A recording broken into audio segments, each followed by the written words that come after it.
Pride season.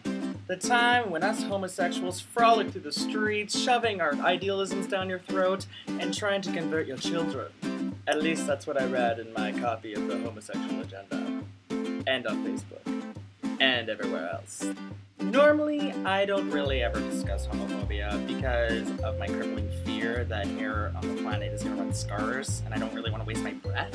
But recently, with a whole bunch of arguments about rainbow crosswalks and watching a video of parents berating and beating his child when he came out to them, kind of was the needle that broke the camel's back for me, or straw. That saying. So, I'm gonna talk about it. Yay! These are just my opinions, and yes, they're biased, but they're also right.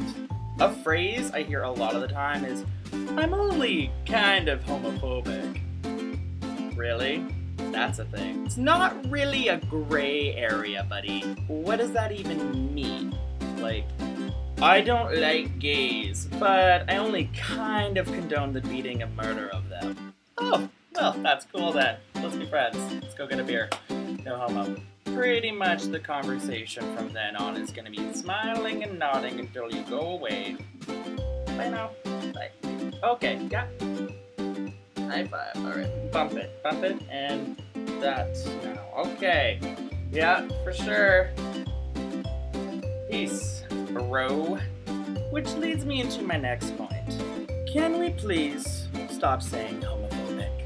Unless you're actually afraid of homosexuals, in which case I will totally give you space while you deal with that, for sure. Then you don't really have a right to say it. I mean, are you scared of me? Does my fabulousness frighten you? Are you afraid of my realness? Are you startled by my glittering personality? Doubt it. Phobia. An irrational, persistent fear or dread. That's the Merriam-Webster dictionary definition of phobia.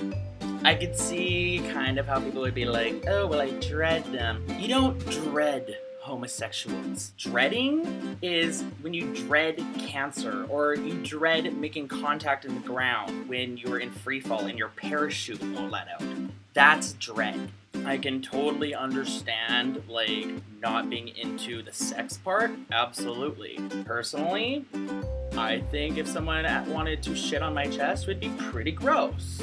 But I'm not gonna, start a church about it and be on the soapbox being like, you're going to hell. That's gonna be like, that's for you.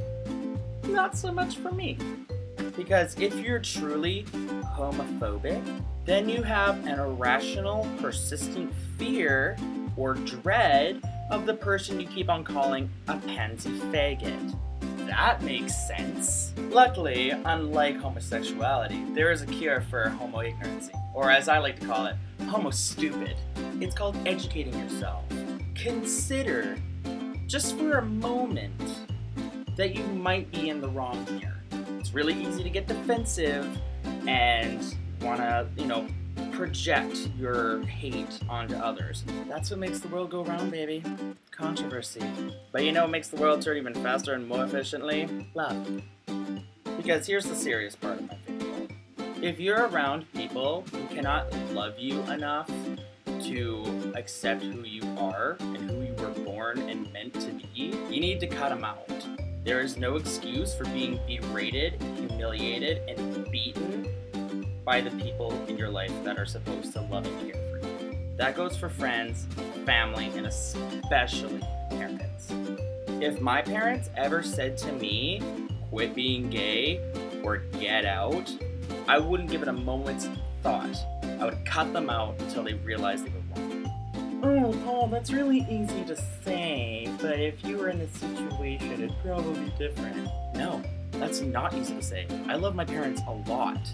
But I'm an adult, and I can't change who I am. If they weren't able to accept that, then sayonara. Because when you're younger, yes, your parents do have guidance over your life, absolutely, and they teach you things and guide you where they believe you should go. But when you become an adult, they are no longer your leaders and guiders. They are colleagues in your journey of life. So if you are in a situation where you're surrounded by people who can't accept that, you need to find people who do. And they're out there. Because that's what this time is all about. Whether you've had pride, you're going to have pride, or, pride is happening in your area now. There's a bunch of bubbly, colorful homosexuals just waiting to give you a hug. I think that's where I'm gonna end this, I guess. Got my little rant out now. So, yeah, let me know what you think. I'm into it. And, I'll talk to you guys later, I guess.